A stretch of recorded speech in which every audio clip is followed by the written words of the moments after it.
সে তার এক চোখ থাকবে, আরেক চোখ এরকম বন্ধ থাকবে। এখানে লেখা থাকবে কাফারা।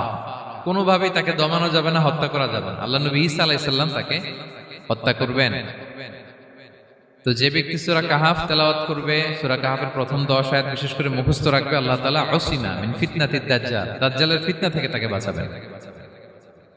তা আমরা দাজ্জালের ফিতনা থেকে বাঁচতে চাই কি চাই না? আপনারা অনেকে দেখে থাকবেন যে সূরা কাহাফের মধ্যে একটা শব্দ আছে ওয়ালিয়াতালাত্তাফ।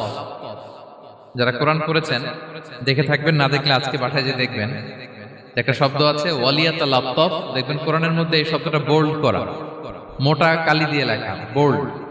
This is the middle of the holy Quran. এটা কোরআনের একেবারে মাঝখানে এই শব্দটা। এর আগে যত আয়াত তার পরে ঠিক তত আয়াত। সুবহানাল্লাহ বিহামদি। This is the middle of the holy Quran, এবং এটা সূরা কাহাফের মধ্যে আছে ওয়ালিয়াতালাত্তাফ শব্দটা আপনারা দেখবেন। তখন সাহাবীদের উপর